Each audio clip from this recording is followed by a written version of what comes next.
Chapter 1, Where the Paths Meet. Feel the hot dust of the road beneath your bare feet. The midday sun in Nigeria burns the horizon, but here, where three red earthen trails meet, the air is different. It is still, heavy, as if time has stopped to await a decision. You stand at the center of a crossroads. It is not just a road intersection, it is the exact point where Orun, heaven, the world of spirits, touches earth, the world of men. And on this threshold, someone is watching. He is not seated on a golden throne, nor does he wear royal robes of expensive fabric. He is crouching near a red, porous stone, the yangi, the sacred laterite that marks his eternal presence. His skin shines like palm oil in the sunlight. In one hand, he holds a staff, opa, topped with intertwined figures, in the other, a gourd, igba, that contains all the mystery of the universe. This is Eshu, the first, the messenger, the master of the passages. Before you can take a step forward, he moves. He doesn't walk, he flows, like smoke or like water rushing between stones. His eyes are lively, intelligent, mocking. They see not only what you are, but what you could be, what you were, and what you fear to become. He is the mirror that doesn't lie, even when the truth hurts. In the Yoruba tradition, nothing begins without him. No sacrifice reaches the other Orishas if Eshu doesn't open the way first. No prayer is heard if he doesn't carry the message. He is the key that turns in the lock of destiny. Without him, the universe would be a dead silence, a gear jammed by lack of movement. But beware what you think of him. Many, influenced by distorted colonial interpretations, have tried to paint him as the devil, evil incarnate. What a colossal mistake. Eshu is not evil. He is movement. He is the necessary chaos that prevents stagnation. If the world were only order, nothing would ever change. Nothing would be born, nothing would die, nothing would evolve. Eshu is the push that makes the wheel turn. He approaches you, tilting his head with amused curiosity. "Leroy," he exclaims, and the word echoes not only in the air, but within your chest. Greetings to the messenger. He knows why you are here. You seek something.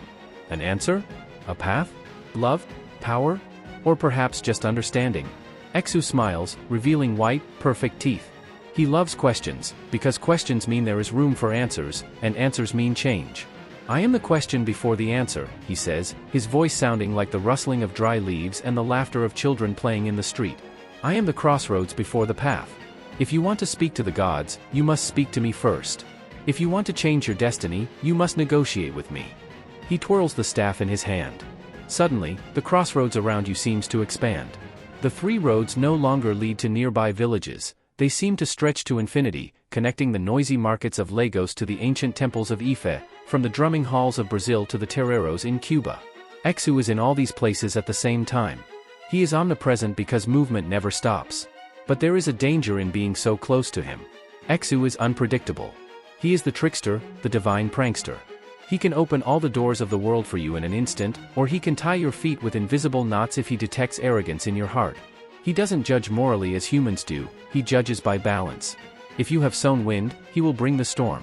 If you have sown respect, he will bring prosperity. He steps in front of you, slightly blocking your path, not with hostility, but with authority. "No one passes without my permission," he whispers, his eyes gleaming with ancient wisdom. "But I never deny passage to those who know how to greet correctly. Do you know who I am? Do you know what I should receive?" He extends his open hand. In his palm, there seems to be a gold coin that transforms into a dry leaf, then into a flame, then into nothing. The illusion is real. Reality is illusory. This is the domain of Eshu. In the background, the sound of drums begins to beat, rhythmic, urgent. It's the call to the ritual. But before the first Orisha can descend, before the dance begins, Eshu needs to be fed. He needs to be acknowledged. He bows his head, waiting. The dust of the crossroads rises around his ankles like a red mist. "Say my name," he challenges. "And say it with respect, or your feet will be stuck at this crossroads forever, wandering between worlds without ever arriving anywhere." The wind stops. The birds fall silent. Only Eshu's penetrating gaze remains, awaiting your greeting. You open your mouth, but the words seem to catch in your throat. Who is he, after all? A god? A demon? A spirit? Or something far more complex? Eshu laughs, a short, dry sound. "Ah, doubt. The best of spices." He points to the road on the left, which suddenly seems to lead to a dark abyss. "Let's see if you choose the right path, or the path you deserve." He turns his back and begins walking towards the middle road, his feet barely touching the ground. "Follow me, if you dare. But remember, with me, yesterday can happen tomorrow, and what you see is not necessarily what exists." The crossroads pulsates. The Yangtze River glows faintly. And you, standing between three possible destinations, realize there is no turning back. The journey with the Lord of the Passages has begun. Chapter 2, The Algorithm of Necessary Chaos. The ground beneath your feet ceases to be solid ground. With each step you take following Eshu, the landscape changes impossibly. A tree that was to your right is now to your left, but its roots seem to have always been there. Time doesn't flow in a straight line, it spirals, like smoke rising from incense. Eshu walks ahead, his silhouette silhouetted against a sky that alternates between the deep blue of the afternoon and the orange of twilight in a matter of seconds. He doesn't look back, he knows you are caught in the web of his causality. You humans love straight lines, his voice echoes, coming from all directions at once. Birth, growth, work, death. A simple line. Boring. Dead. He stops abruptly in the middle of a clearing that didn't exist before. In the center, there is a pile of red stones, the Yangtze, pulsing with a low, constant energy. Eshu sits upon them, crossing his legs with regal ease. When Elegbara, the supreme creator, decided that the world needed to function, he didn't just create order. He created me. His eyes gleam with a golden light. The other Orishas have specific domains. Shango has thunder, Ashen fresh water, Ogun iron. But me? I have movement. I am the space between things. Without me, the thunder would never reach your ears after the lightning. Without me, the prayer would never reach heaven. He takes a kola nut from the gourd he carries at his waist and breaks it into 4 perfect pieces with his fingernails. They say I'm playful. That I like chaos. That's true. But ask yourself, why does the universe need chaos? Eshu throws one of the kola nut pieces into the air. It hangs suspended, spinning slowly, defying gravity. Imagine a world where everything always goes right. Where no one makes mistakes, no one fails, no one stumbles. People would stop learning. They would stop evolving. Stagnation is true death. I am the obstacle that forces you to jump higher. I am the locked door that compels you to search for the key, or to build a new door. He smiles, and the smile is both frightening and comforting. I am the algorithm of destiny. I don't judge whether your desire is good or bad. If you plant corn, I make it rain for the corn to grow. If you plant thorns, I ensure they grow sharp enough to hurt anyone who touches them. I deliver exactly what you planted, with compound interest of reality. Suddenly, the vision around you changes again. You see a scene projected in the air, like an ancient hologram, an arrogant man walking down a road, shouting orders, despising the poor. Eshu, invisible to the man in the vision, places a small stone in his path. The man stumbles, falls in the mud, and they laugh at him. The humiliation breaks his arrogance. That night, he prays for the first time, seeking humility. Did I see that? Asks Eshu, snapping his fingers and dissipating the image. I didn't punish him. I balanced him. The stone was small. His pride was great. The fall was necessary so that he could rise again, but this time, with his feet on the ground. He rises from the Yangtze and begins to walk in circles around it. Many fear me because they don't understand this neutrality. They want me to be a kind father who solves all problems effortlessly. Or a monster who punishes sinners. But I am neither one nor the other. I am the consequence. And the consequence has no feelings, it has logic. Eshu stops right in front of you, his face so close you can smell the chili pepper and rope tobacco emanating from him. Why do I think I prefer to be feared for my cunning than loved for a false kindness? Because love based on convenience is weak. Respect born from fear of consequence, that is strong. That keeps the world turning. He points to the horizon, where 3 paths open up again. One leads to a noisy, wealthy city, another to a silent, dark forest, the third to a misty precipice. Now you understand a little about my origin. I made myself available to be everywhere so that Elegbara would know what was happening in I. I am the eyes and ears of the divine. And sometimes, to test the loyalty or truth of the other Orishas, I create complicated situations. He laughs, a laugh that makes the leaves of the trees tremble. There was a day when I made the Orishas fight amongst themselves just to see if they would remember their true nature. They called me a trickster. I called it a lesson. In the end, harmony was restored, stronger than before. Eshu extends his hand to you again. This time, there are no coins or leaves. There is a small, dark mirror. Look. You look into the mirror. But you don't see your current reflection. You see yourself making a difficult decision in the future. You see the result of a choice you haven't yet made. The mirror shows possibilities, not certainties.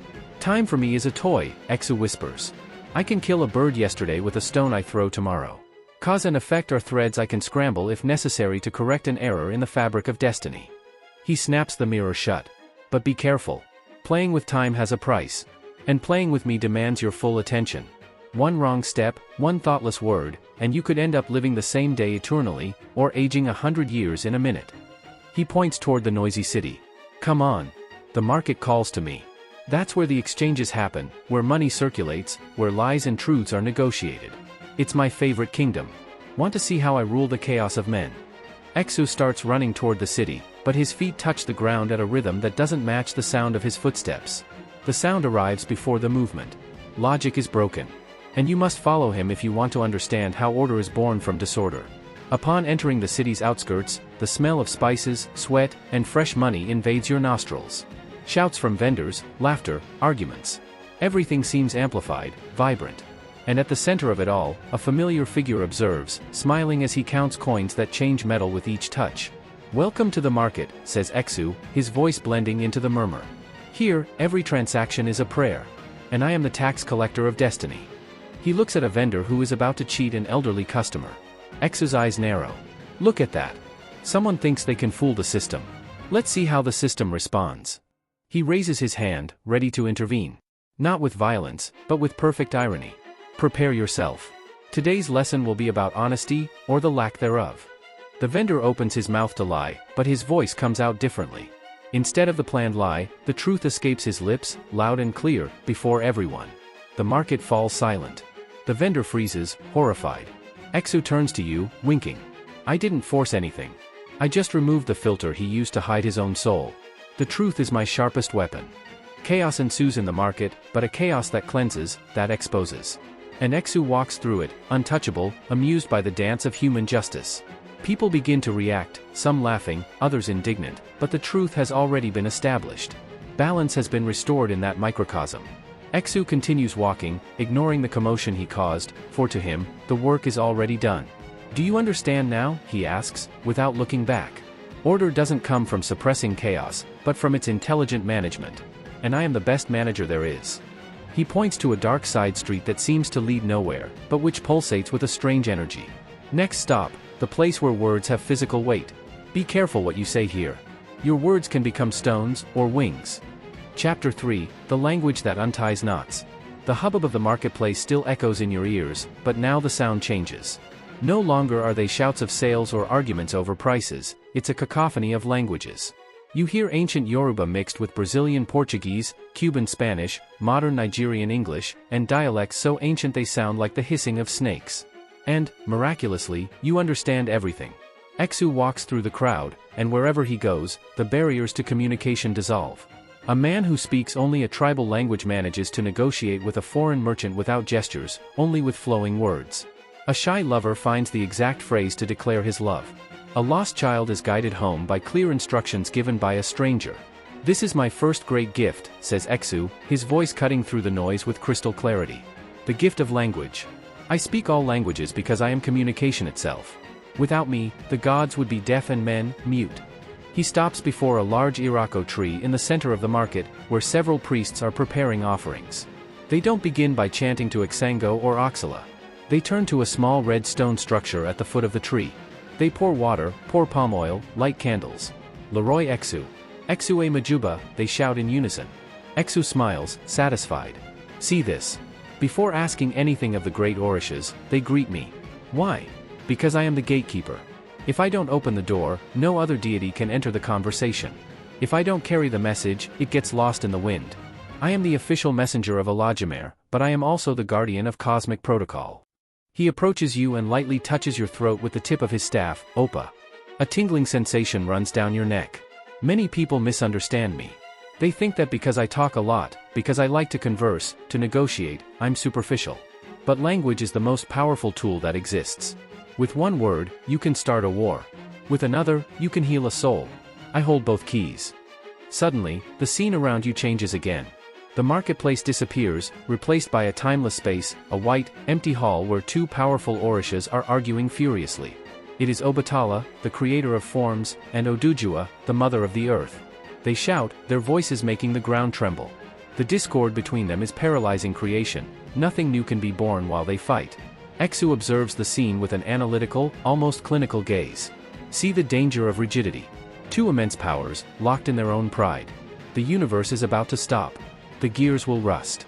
He steps forward, entering the force field of the two gods' rage. Neither of them notices him initially, they are too focused on their dispute. Eshu then does something unexpected. He doesn't try to calm them with words of peace. He laughs. A loud, scandalous laugh that echoes through the White Hall. Obatala and Oduduwa stop, shocked. "Who dares interrupt?" thunders Obatala. Eshu, with his characteristic cunning, leans in and whispers something in Obatala's ear, and then something completely different in Oduduwa's ear. He doesn't exactly lie, he merely highlights a point of view that each had ignored. To one, he emphasizes the need for the Earth's flexibility. To the other, the importance of firm structure.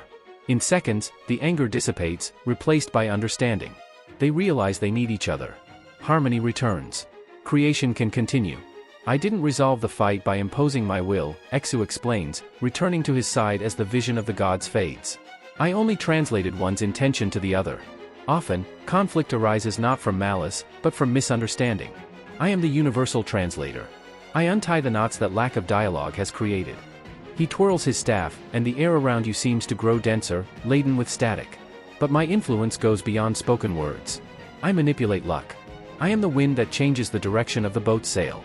I can make a beggar find a gold coin in the trash, or make a king lose his crown in a moment of distraction. Eshu looks at his hands. They seem made of smoke and light. This is not favoritism. It is dynamic balance.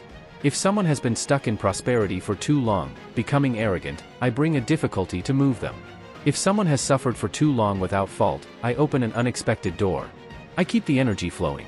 Stagnation is death. Movement is life. He points to a laterite stone, Yangi, that suddenly appeared on the ground, covered in cowrie shells. This stone is me. Solid, permanent, the foundation upon which everything is built. But within it, chaos dances. People offer me kachaka, popcorn, cigars. Not because I need to eat, but because the offering is a symbol of recognition. It's the human saying, "I know you're here. I know I need you to get through this." Eshu crouches near the stone and blows on the cowrie shells. They scatter, forming complex patterns on the ground. Look at these patterns. They represent time. See here? He points to an isolated shell. This is the past. And this one? He points to another in the distance. This is the future. And see how they connect. The shells seem to move on their own, rolling until they touch. For me, time is not linear. I can plant a seed today that will bear fruit yesterday. I can send a message tomorrow that will be received before it is written. They say, "I killed a bird yesterday with a stone I only threw today." This is not poetry, it is my reality. I see the whole web, not just the thread you hold. He stands up, shaking the dust from his red and black robes. This ability to manipulate causality makes me dangerous to those who want to control everything. Tyrants hate me. The rigid fear me. Because I am the unpredictable variable. I am the error in the perfect calculation. Eshu begins walking again, leaving the market and heading towards a lonely road that leads to a distant village. The sun is setting, painting the sky purple and blood. But there is a place where my power is most needed, and most misunderstood. A place where exchanges are constant, where money changes hands, where daily life pulsates. The market is my temple, but the village is my chessboard. He looks back with an enigmatic smile. Let's visit a family tonight. An ordinary family, with ordinary problems. I will show how a small intervention of mine can change the destiny of generations. Sometimes, a small push is all it takes to avoid a tragedy, or to ensure that a lesson is learned. The road stretches before you. The shadows of the trees seem to stretch, forming fingers pointing in different directions. Watch where you step, Eshu warns. On this road, every step is a choice. And every choice has a price that I will collect, sooner or later. He quickens his pace, leaving you to chase after him, as night falls rapidly, bringing with it the nocturnal sounds of Africa, crickets, owls, and the distant barking of dogs. Something moves in the shadows ahead. It's not an animal. It's a presence. "Ah, we have a visitor," murmurs Eshu, his eyes gleaming in the darkness. "It seems someone tried to make a bad deal with me. And now, the consequences have arrived." The figure in the shadows reveals itself. It's a man, dressed in rags, trembling with cold and fear. He has fallen to his knees on the road. "Eshu! Eshu, forgive me," he cries. "I didn't know. I performed the ritual wrong." Eshu stops, crossing his arms. His expression is not one of anger, but of stern curiosity. "Look here," he says to you. "Here we have a perfect example of what happens when protocol is ignored." He wanted to take a shortcut. He wanted the result without the process. Now, he's trapped in the knot he himself tied. Eshu steps forward, the light of his presence illuminating the kneeling man. Don't be afraid, Exu says, his voice soft but firm. I'm not here to punish. I'm here to untie. But first, you need to understand where you went wrong. And this lesson will hurt a little. The man raises his face, tearful. Exu extends his hand, not to help him up, but to demand the truth. Tell me, what did you try to buy that wasn't for sale? The wind howls, carrying the man's answer away, but Exu already knows. He always knows. And now, he will teach. Chapter 4, The Mirror of Naked Truth. The wind howls, carrying the scent of impending rain and churned earth. The man kneeling on the road trembles, not only from the night's cold, but from the crushing weight of Exu's gaze. It is not a gaze of moral judgment, like that of a human judge, it is a gaze of absolute reading, as if Exu were reading every line of code from that man's soul. I just wanted wealth, stammers the man, his earth-stained hands gripping Exu's legs. They told me that if I offered a black hen at the crossroads at midnight, without washing my hands, without speaking its name correctly, the money would come quickly. I did. But instead of gold, I lost my job, my wife left, and my house burned down. Exu listens in silence. He doesn't move away, nor does he push the man. He simply inclines his head, his metal earrings jingling softly with the movement. You tried to buy a river with a drop of water, says Exu, his voice calm, almost pedagogical. And worse, you tried to buy it from me disrespectfully. Did you think I was a genie in a lamp? A servant who obeys any poorly worded order. Exu crouches down, coming face to face with the man. The light emanating from his skin illuminates the wrinkles of despair on the supplicant's face. Listen carefully, son of I. I am not the devil your colonizers taught you to fear. I don't want your soul. I don't want your suffering. I want truth. And above all, I want balance. He points to the ground, where the remains of a poorly made offering lie, scattered feathers, dried blood in a disordered fashion. You performed the ritual incorrectly because your heart was wrong. You wanted the fruit without planting the seed. You wanted the mountaintop without climbing the path. When you ignore me, when you try to deceive me with shortcuts, I don't punish you. I simply remove the protections that kept your illusion standing. I show you the stark reality. Exu stands up and begins to walk in circles around the man. Your wife left? Perhaps she had been unhappy for years, and you ignored the signs. Your job was lost? Perhaps you were negligent, and the mistake you made today was just the last straw. Your house caught fire? Perhaps the wiring was old, and you spent your money gambling instead of fixing it. The man's eyes widen in horror. Are you saying it's my fault? I'm saying the responsibility is yours, Exu corrects firmly. I am the mirror. If you look at me with dirt on your face, you will see dirt. If you offer me garbage, you will receive garbage back. The curse you feel is not my magic, it is the natural consequence of living out of alignment. I only accelerated the process so that you could see the truth before it was too late. Exu extends his hand and touches the man's forehead. Immediately, the man's vision changes. He no longer sees the dark road. He sees flashes of his own life, moments when he lied to his wife, days when he was lazy at work, opportunities for honesty that he wasted out of greed. He sees himself not as a victim of a cruel god, but as the architect of his own misfortune. The man's tears change in nature. They are no longer of self-pity, but of genuine remorse. I understand, he whispers. I tried to deceive the guardian. I tried to cheat in the game of life. Exu smiles, and for the first time, the smile is warm, welcoming. Now yes. Now you are ready to start again. Because you recognized your mistake. Pride blinds, humility opens the eyes. Exu takes the gourd from his waist and pours some pure water over the man's head. The water washes away the dust, the sweat, and, symbolically, the accumulated bad luck. Get up. Clean yourself up. And tomorrow, go to the market. Work. Tell the truth. Respect your elders. Offer a sincere greeting, not a bribe. And then, perhaps, I will open a path for you. Not an easy golden path, but a path of dignity. The man rises, trembling, but with a new light in his eyes. He makes a deep bow, touching the ground with his forehead. Leroy, Exu. Majuba, Exu. Thank you for the lesson. Exu nods, dismissing him. The man runs off down the road, no longer in panic, but with purpose. Exu turns to you, who observed everything in silence. Did you see that? He asks. Many call me treacherous because I expose human flaws. They say I turn the tables. But I never turn the tables, I only turn the table so that everyone can see the cards that were hidden beneath it. He begins to walk again, and the surrounding landscape changes drastically. The dirt road gives way to a vast, vibrant covered market, full of colors, sounds, and intense smells. This is the Oshobo market, the commercial heart of Yoruba land. Here, Exu is not just a spirit of the road, he He is the owner of commerce, the regulator of exchanges. This is my true kingdom, Eshu announces, opening his arms. Where money circulates, where stories are exchanged, where the destiny of a community is decided with each transaction. Here, ethics are tested every second. He guides him through the stalls. Vendors shout prices, buyers haggle, children run between the legs of adults. Eshu stops before a stall of rich fabrics. The vendor, a robust man with a broad smile, is about to sell a flawed cloth at a luxury price to an elderly woman who can barely see. Eshu observes, his eyes narrowing slightly. Look closely. This man thinks he can cheat the old lady because she doesn't see the tear in the fabric. He thinks quick profit is worth the dishonesty. Eshu turns to you. What do you think will happen? Should I intervene? Should we let him profit and the woman lose her hard-earned money? Before you can answer, Eshu steps forward. He doesn't need to do anything grand. He simply walks past the stall and whispers a single word in the vendor's ear. A word only the vendor can hear. The vendor freezes. His smile vanishes. He looks at the flawed fabric, and suddenly, the defect seems gigantic, gleaming like an open wound. He looks at the old woman, and for the first time, sees in her the face of his own mother.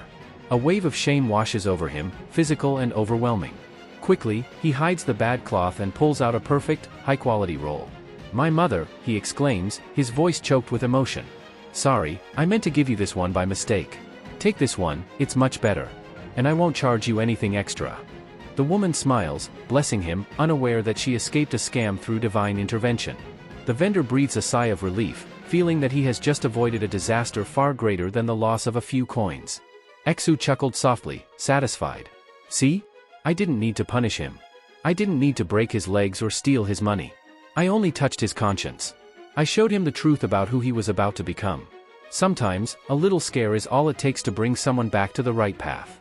He continued walking, crossing the market like an invisible king. People fear me because they think I'm capricious. That I wake up today and undo tomorrow. But the only thing I undo are lies. The only thing I break are the chains of illusion. If you live in truth, Eshu is your best friend. If you live in falsehood, I am your worst nightmare. He stopped before a large tree in the center of the market, where a group of musicians began to play bata drums. The rhythm was frenetic, hypnotic. Now, the party begins. And at the party, the masks fall. People drink, dance, let go of their inhibitions. It is here that the deepest truths emerge, often disguised as playfulness. Eshu looks at you, with a mischievous glint in his eyes. Shall we join the dance? But be careful, in Eshu's circle, whoever enters lying, leaves shouting the truth. Are you ready to show who you really are? He extends his hand, inviting you into the dance circle. The drums quicken. The ground vibrates. The air becomes heavy with spiritual energy. Leroy, shout the people around, greeting the arriving Orisha. Eshu enters the circle, dancing with a wild and free energy, spinning, jumping, mocking, enchanting. He is chaos and order, playfulness and seriousness, the messenger and the judge. Come, he calls. The crossroads are open. Which path will you choose now that the masks have fallen? As you take your first step in the dance, you realize that the ground beneath your feet is no longer solid ground. It's a liquid mirror, reflecting not your face, but your most secret intentions. And Eshu, dancing before you, holds an identical mirror, pointing it at you, forcing you to confront your own reflection. The music reaches a deafening climax. The world spins. And in the eye of the storm, Eshu smiles, waiting to see if you can maintain your balance while the truth dances around you.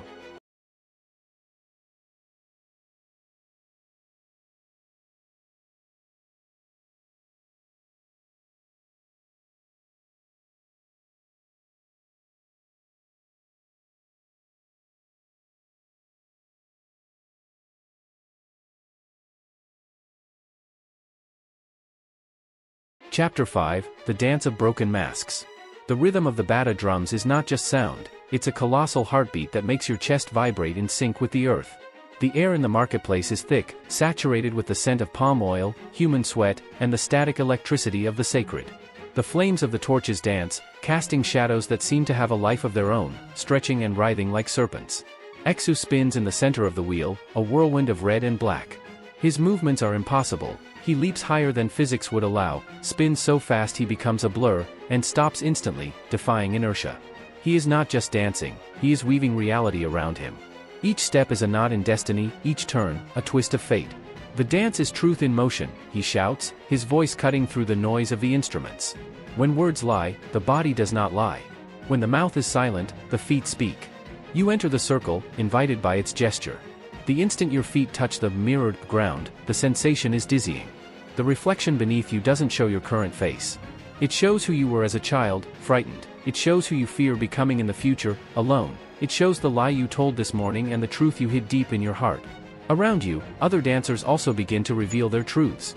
A rich merchant, known for his feigned generosity, begins to weep copiously as he dances, confessing in hoarse cries his debts and his fears of bankruptcy. A woman, always serious and rigid, begins to laugh hysterically, releasing years of repressed sadness. An arrogant young man falls to his knees, begging forgiveness from an imaginary enemy. Eshu observes everything, conducting the orchestra of confessions with his staff. Look! He points to the weeping merchant. The mask weighed so much he could barely breathe. Now, without it, he can finally live. I didn't remove the mask, its dance made it fall. He approaches you, circling around you. And you? What are you hiding? The fear of not being enough? The anger you keep like a burning ember in your chest? Let it out. Here, at my crossroads, truth is the only currency that has value. Suddenly, the music changes. The rhythm accelerates, becoming frantic, almost chaotic.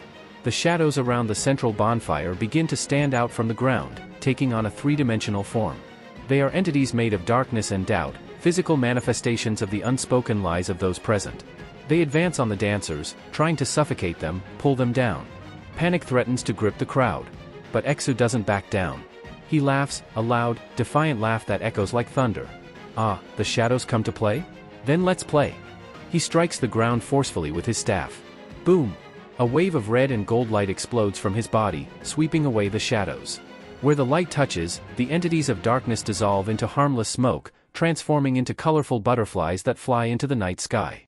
Truth dissolves lies, proclaims Eshu, his eyes shining like twin suns. There is no darkness that can withstand the light of recognition. There is no ghost that can survive the true name. He grabs your hand and pulls you to the exact center of the circle, where the energy is most intense. Now, the final test of the dance. You must choose: continue dancing with the mask the world has given you, or let it fall and face who you truly are. Before you, two masks float in the air, sustained by Eshu's magic. One is golden, perfect, beautiful, with an eternal smile and eyes that promise universal approval. It is the mask of success, of the good citizen, of the hero. Wearing it would be easy. Everyone would applaud. No one would judge. But it is hollow. Empty inside. The other mask is made of raw clay, irregular, with visible cracks. It has an expression of pain, but also of profound humanity. It is the mask of imperfect truth. Wearing it would be painful. People might laugh, criticize, distance themselves. But it is real. It breathes. It has a soul. Eshu inclines his head, observing her hesitation. Many choose the golden one. And they spend their whole lives suffocated inside it, dying inside while smiling outside. They blame me afterward, saying I deceived them.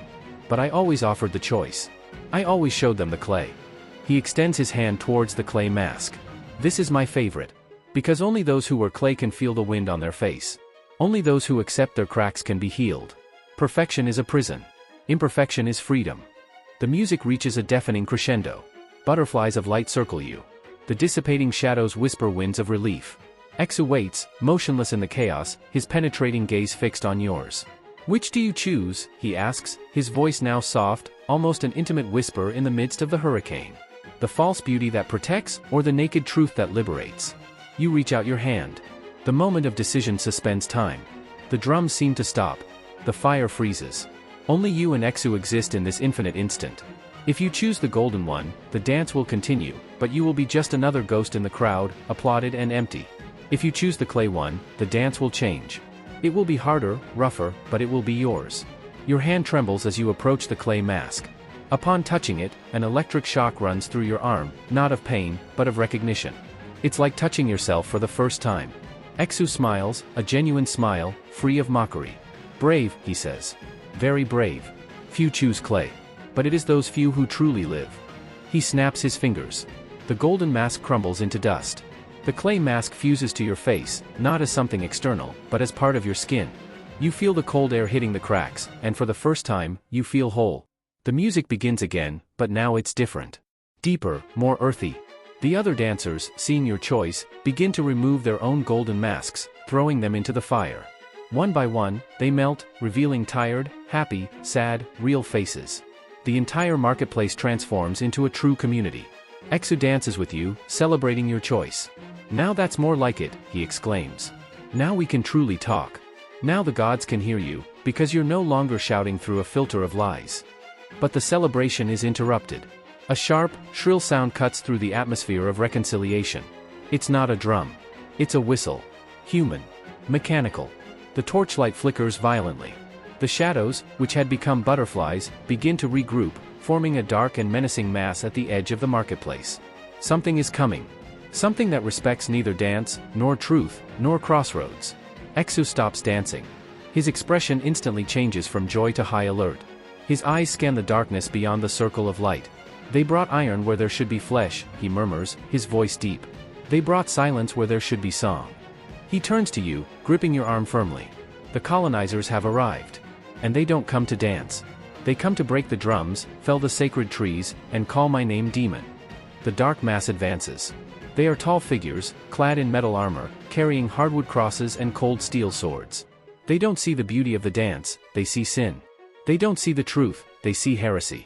They want to impose a straight line on a world of spirals. Exu growls, his teeth clenched. They want to paint black and white where the entire spectrum of the rainbow exists. He draws his staff, which now glows with a bloody red light. They think they can banish me. They think they can rename me to control me. But they've forgotten one fundamental thing. Exu looks at you, and there's an ancient fury in his gaze, mixed with a deep sadness. "I am inevitable. Wherever there is a door, I will be there. Wherever there is a prohibition, I will be the breach. Wherever there is oppression, I will be the resistance." The armed figures enter the marketplace. The first soldier raises his sword to cut the main drum. "Stop this sorcery," he shouts, his voice metallic and soulless. Exu steps forward, placing himself between the soldier and the dancers. "Sorcery? This is not witchcraft. This is life," Exu repeats, his voice echoing with doubled power. "And you are about to learn the difference the hard way." The soldier lowers his sword. Exu doesn't move. He only raises his left hand, palm open. The steel blade stops in midair, millimeters from his skin, as if it had struck an invisible diamond wall. The soldier pushes, strains, his face red with effort, but the sword doesn't budge an inch. "Steel is strong," Exu says calmly. "But the idea is stronger. And my idea is freedom." With a sharp flick of his wrist, Exu deflects the sword. The soldier loses his balance and falls backward in the dust. The other soldiers recoil, terrified. "You can burn my temples," Exu continues, his voice growing louder, filling the marketplace. "You can forbid my names. You can call me the devil to frighten your children. But you will never, ever, be able to eliminate me." He points to the heart of every person in the marketplace. "Because I live here. In the choice. In the doubt. On the path between yes and no. As long as there is a crossroads in the human mind, I will be king." The soldiers, realizing their weapons are useless against something that cannot be cut, begin to retreat, murmuring hurried prayers in foreign tongues. They light larger torches, trying to illuminate the shadows, but the more artificial light they create, the deeper and stranger Exu's shadows become. "They will try again," Exu warns, lowering his guard but maintaining the tension.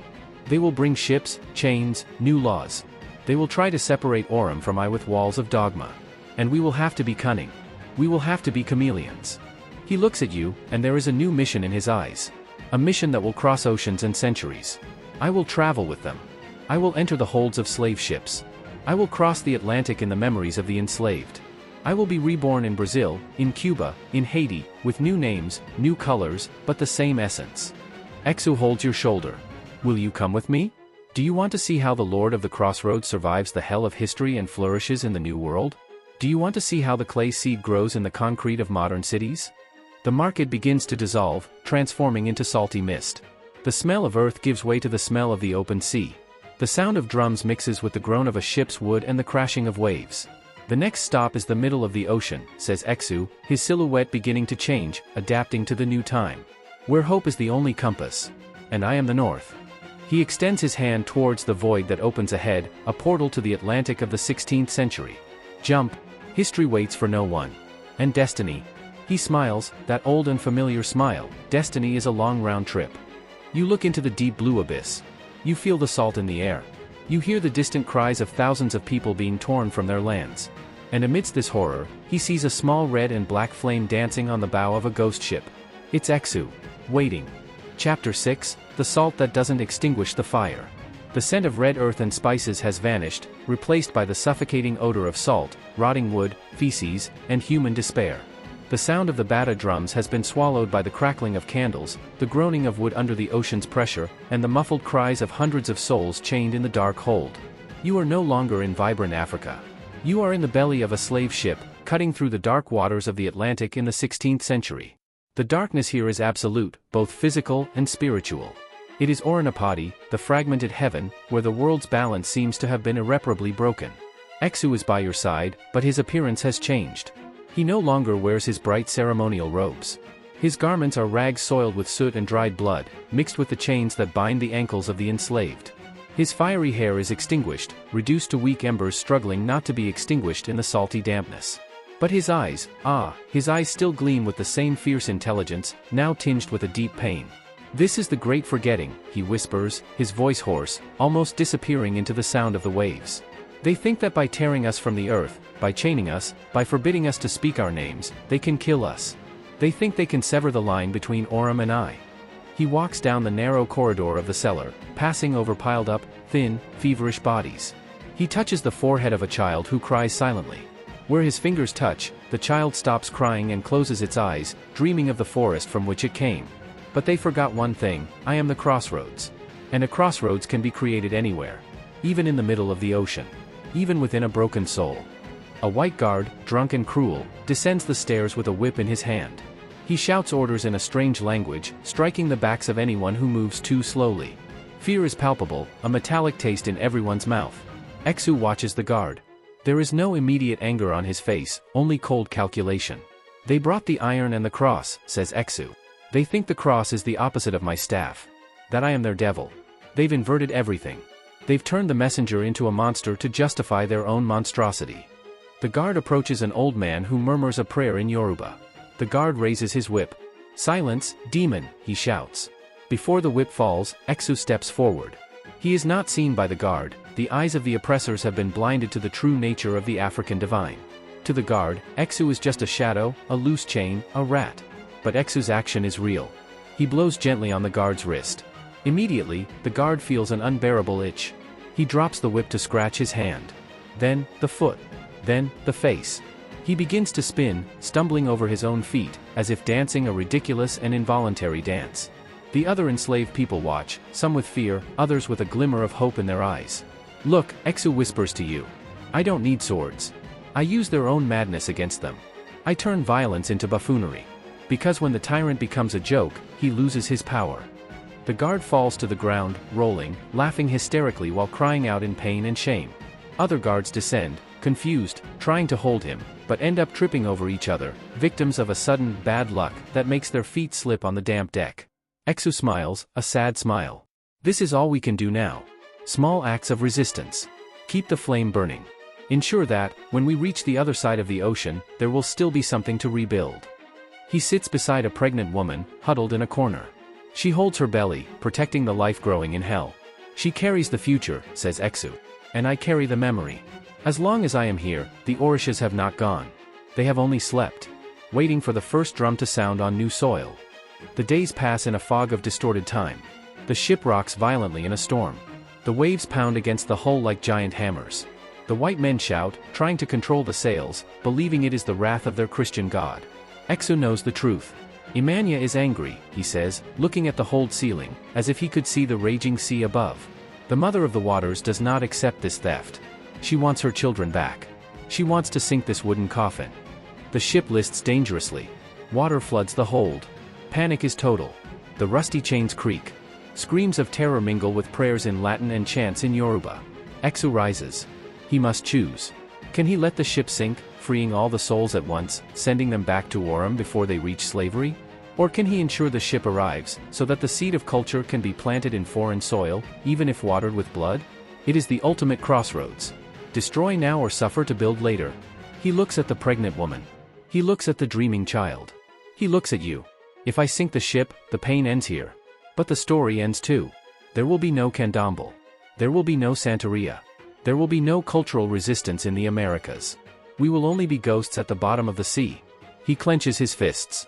His inner embers ignite with full force, illuminating the dark hold with a ghostly reddish light. No. we will live. We will suffer, yes. We will be broken, sold, tortured. But we will survive. And we will flourish where they least expect it. We will grow in the concrete of their cities. We will dance in the streets they built to oppress us. Exu walks to the invisible, to humans, bow of the ship and places his hands on the soaked wood. He sings. A low, deep song that vibrates through the hull, calming Emmanuel's fury. Mother, wait, he pleads. Let them pass. Let them arrive. Because the journey is not over. The real battle begins upon arrival. The storm gradually subsides. The ship stabilizes. The guards, exhausted and terrified, attribute the miracle to their blind faith. They don't know they were spared by the Orisha they call a demon. Exu returns to the hold, exhausted. His embers are weak again. It cost me dearly, he admits. I let my brothers die in the waves to secure the future of those who remain. That is the burden of the messenger. To make decisions that no one else can make. He lies down beside her on the hard, damp ground. We are arriving. Can you smell it? It's no longer just salt. It's earth. It's sugarcane. It's blood spilled on plantations. It's Brazil. The ship begins to slow down. The sound of chains being prepared echoes. Wooden doors are opened, revealing the blinding light of the tropical day.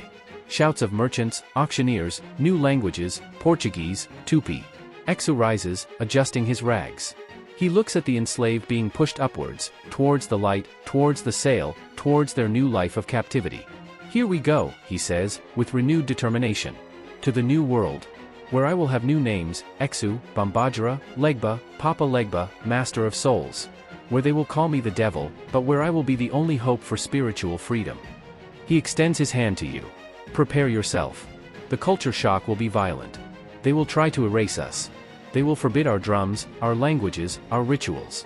But they don't know that, by scattering us like seeds in the wind, they have ensured our propagation.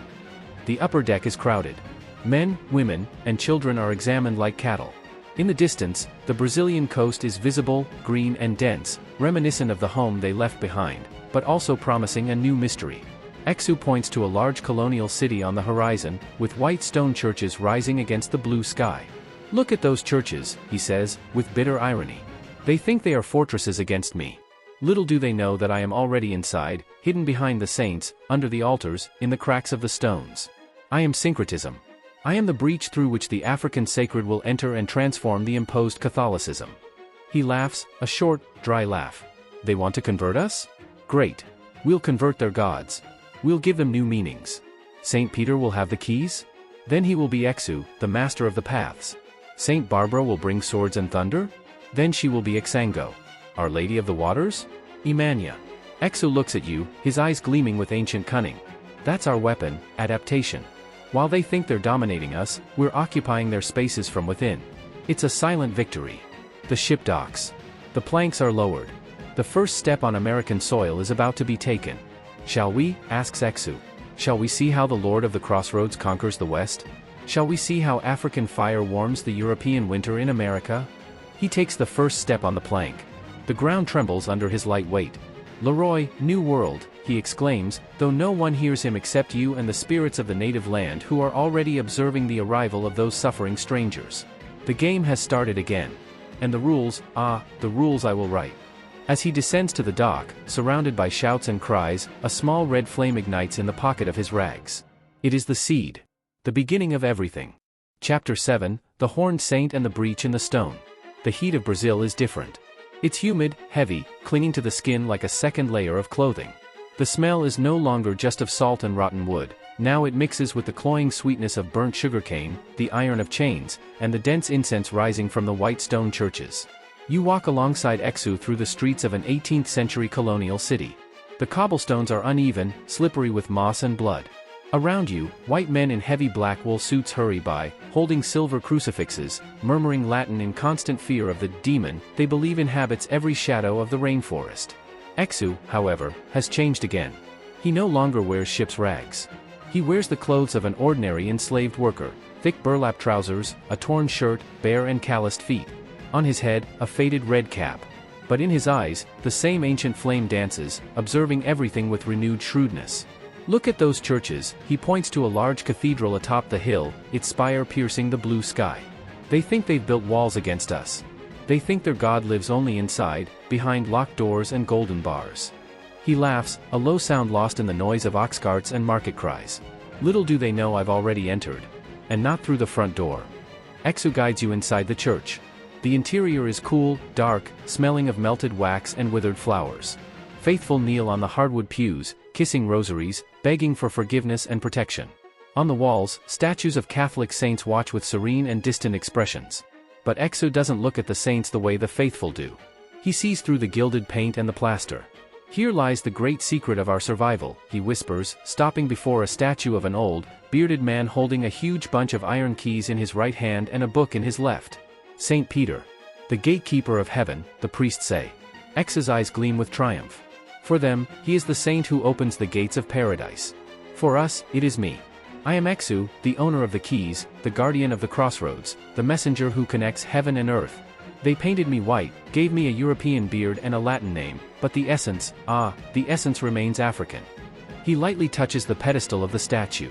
A subtle vibration runs through the stone. While they pray to Saint Peter, asking him to open the paths, they are unknowingly invoking Exu. While they light candles for Saint Barbara, the warrior of swords and thunder, they are greeting Ixango, the king of justice and fire. While they honor Our Lady of Candelaria or of the Waters, they are speaking with Imania and Oxum.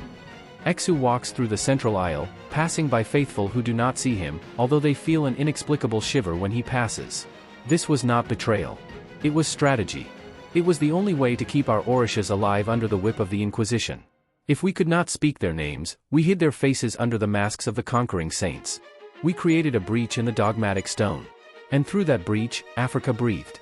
He stops before a side altar, where a small image of a red devil, with horns and a tail, has been placed in a dark corner, far from the main saints, used to frighten children and enslave people. Beware, the priests would say, or the devil will take your soul. Exu smiles at the grotesque image. And here is the greatest irony of all. They tried to transform me into the ultimate monster. They gave me horns, hooves, skin as red as hellfire. They called me Satan, Lucifer, the enemy. He leans in and whispers in the demonic statue's ear, "Thank you." He turns to you, his expression serious. By calling me the devil, they unconsciously acknowledged my power. No one fears something they lack. By isolating me in that dark corner, they gave me an exclusive temple. And in the shadows, far from the watchful eyes of the plantation owners, my children learned to truly worship me. They brought farofa, palm oil, kachaka, and lit candles for the devil, knowing they were feeding the Father, the Messenger, the Protector. Suddenly, the church door bursts open. A group of armed men, slave catchers, enter dragging a runaway slave. The man is wounded, bleeding, but his eyes gleam with defiance. He holds a small amulet of bone and red and black beads hidden in his clenched fist. "Witchcraft," shouts one of the soldiers, pointing at the amulet. "He made a pact with the devil to escape his chains. Burn him." The slave is thrown to the floor of the central nave, before the altar of Saint Peter. The soldiers raise their weapons, ready to execute the sorcerer right there on the sacred church floor. The faithful recoil, horrified, making the sign of the cross. Exu steps forward. His presence is now dense, electric. The air becomes heavy. The candles and the candlesticks flicker violently, even though there is no wind. "They don't understand," says Exu, his voice echoing only in his mind and the slaves. "The amulet is not a pact with evil. It is a connection to freedom. It is a reminder that there is a way back, even when all doors seem closed." The captain raises his sword to behead the man. "In the name of God and the king," he shouts. At that instant, Exu snaps his fingers. There is no explosion, no thunder. Just a perfectly natural accident.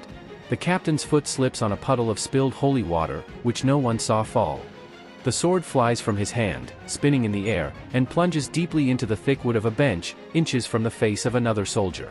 At the same time, the chains that bound the slave's wrists break. Not by brute force, but because the metal, suddenly rusted for decades in seconds, crumbles like dry dust. The Yangi, the primordial stone, had touched the iron through the will of Exu. Chaos ensues. The soldiers scream, believing the church has been possessed.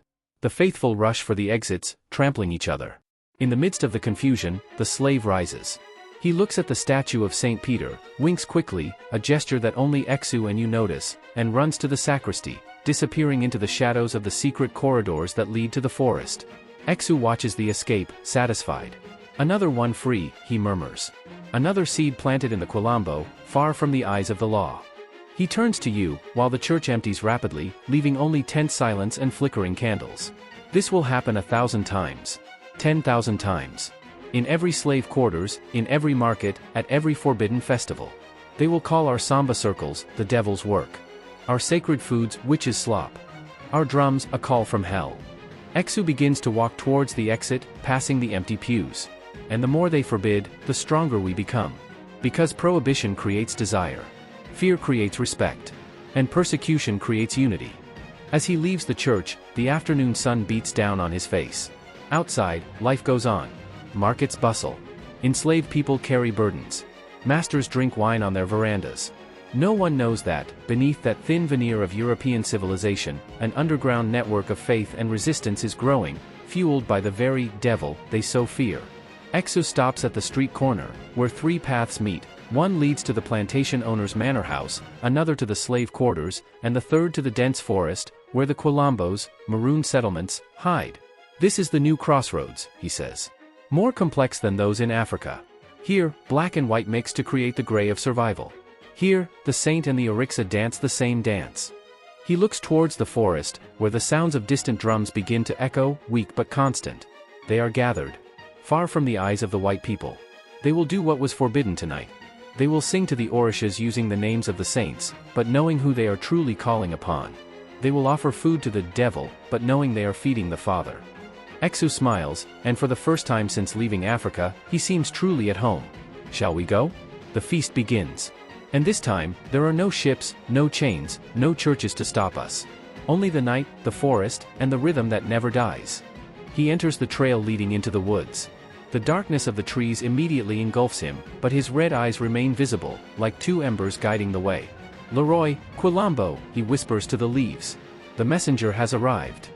You follow him, leaving behind the colonial city, entering the pulsating heart of Afro-Brazilian resistance. The air changes again, the smell of wet earth, banana leaves, rope tobacco, and the vibrant expectation of something sacred about to happen. Ahead, a clearing opens up. A bonfire crackles. Drums beat frantically. People dressed in colorful cloths dance in a trance. And in the center, a laterite stone, Yangi, awaits, covered in fresh offerings. Exu walks to the stone and kneels. He is no longer the invisible one, the mocker, the strategist. There, among his children, he is revered. He is the first to be served. He is the key that opens the door to the divine. An old priest, whip scars on his back, approaches with a bowl of farofa with palm oil and kachaka. Leroy, Exu. Majuba, Exu, he sings, his voice choked with emotion. Open our paths, Father. Protect our children. Confuse our enemies. Exu accepts the offering. He eats a little, takes a sip, and then rises, his eyes sweeping over the crowd. Your paths are open, he replies, his voice now audible to all, resonating with ancestral power. Because where there is faith, there is movement. And where there is movement, I am. He begins to dance. And everyone dances with him. The energy rises, spiraling towards the night sky, breaking the barrier between I and Orun. The Orishas descend, mounted on their children, bringing healing, strength, and hope. But, at the height of the celebration, Exu stops abruptly. He looks to the edge of the clearing, where the darkness of the forest is densest. His eyes narrow. Someone is coming, he says, his voice tense. It's not one of ours. And it's not an ordinary soldier. A figure emerges from the shadows. He wears no uniform, nor does he carry firearms. He wears a black cloak, and his face is hidden by a hood. But in her hand, she holds an object that chills Exu's blood, a piece of cold iron, engraved with symbols that are neither Christian, nor African, nor indigenous. They are symbols of a new era. An era of machines, of factories, of concrete. Time has passed, Exu whispers to you, worried. We overcame slavery. We survived prohibition. But a new enemy approaches. An enemy who doesn't want to convert us, nor chain us. He wants to make us irrelevant. The hooded figure stops at the edge of the firelight. It raises its hand, pointing the iron object at the sacred dance. The game is over, says the figure, in a metallic, emotionless voice. The modern world doesn't need myths. It doesn't need crossroads. It needs efficiency. Straight lines. Profit. Exu stands before the dancers, his staff blazing furiously. Who are you? He demands. The figure lowers its hood. There is no human face there. Only a reflective void, like a dark mirror, showing Exu's own distorted, aged, tired image. I am oblivion, replies the voice. I am indifference. I am the city that grows and swallows the forest. I am the young person who looks at their cell phone and doesn't see the saint. I am progress that tramples the sacred. Exu takes a step back, shocked. You can't fight this with tricks or illusions, says the entity. How will you confuse someone who no longer believes in anything? How will you frighten someone who no longer fears the gods? How will you open paths for someone who no longer knows where they want to go? The clearing trembles. The music of the drums falters. The dancers stop, confused, looking at their hands as if they no longer know why they are there. The magic is dissipating, dissolved by the cold skepticism of modernity. Exu looks at you, desperate. This is my greatest challenge. Not steel, nor fire, nor the cross. But the silence of indifference. What do we do when the world stops listening? The figure of oblivion advances, and with each step, the colors of the party fade, transforming into shades of gray. The farofa turns to dust. The kachaka turns to dirty water. The drums become dead trunks. Tell me, messenger, the entity mocks. What is your message for a deaf world? Exu grips the staff, his knuckles white. He knows this battle will not be won with brute force. It will be a battle for attention. For the soul of the new generation. I need a new strategy, he murmurs. A new language. A new crossroads. He looks to the sky, where the stars are being extinguished by the light pollution of distant cities. Take me to the concrete cities, he asks you urgently. Take me to the asphalt alleys, the subway stations, the glass screens that have replaced the reflecting pools. If the world has changed, I will change too. Because Exu is adaptation. Exu is the flow. The figure of oblivion laughs, a dry sound like crumpled paper. Try, she challenges. See if there is still room for ancient gods in the pocket of a modern man. Exu takes a step forward, emerging from the fading clearing, entering the darkness that leads to the future. There will be, he affirms, with unwavering conviction. As long as there is a choice to be made, as long as there is a yes and a no, as long as there is doubt, I will be there. He extends his hand to you. Come on. The 21st century awaits us. And the game just got a lot harder. The forest disappears completely. The smell of earth gives way to the odor of exhaust fumes, garbage, and ozone. The sound of drums is replaced by the constant noise of traffic, sirens, and digital notifications. You are in the center of a gigantic metropolis. Glass skyscrapers reflect a gray sky. Thousands of people walk hurriedly, eyes fixed on bright screens, headphones isolating them from the world. No one looks at the ground. No one sees the crossroads. Exu is beside you. His rough clothes have transformed into ripped jeans, a red leather jacket, and worn sneakers. His staff is now a street microphone or perhaps a crooked lamppost. His eyes, however, remain the same, searching, analyzing, hungry for connection. Look at them, says Exu sadly. Running to places they don't want to go, working jobs they hate, buying things they don't need. Trapped in a straight line of production and consumption. No curves. No pauses. No mystery. He touches the shoulder of a young man passing by, absorbed in his cell phone. The young man doesn't even feel the touch. He passes Exu as if he were a ghost. Invisible, Exu observes. That's how the end begins. When we become ghosts to the living. But then, he sees something. At a busy intersection, where the traffic light is red and the traffic stops, there's a small street stall. An elderly woman from Bahia sells acreage. She has a small Exu shrine hidden behind the pots, discreet, almost imperceptible. An executive in an expensive suit stops in line, impatient. He looks at his watch, sighing. The woman from Bahia serves the acreage, and before handing it over, she whispers something, making a quick gesture with her hand over the food. Leroy. The executive rolls his eyes, takes the food, and starts walking. But, taking the first bite, he stops. His shoulders relax. He looks around, for the first time that day, truly seeing the street, the people, the sky. A small smile appears on his face. The rush lessens. For a second, the straight line broke. There was a pause. A momentary crossroads. Exu smiles, relieved. There is still hope, he says. They may be distracted, but the hunger for something real, for something sacred, still exists. It's hidden beneath the stress, beneath the skepticism, but it's there. He points to the vast, gray city. My job here isn't to scare people with monsters or perform tribal dances. It's to remind these people that they have choices. That there are alternative paths.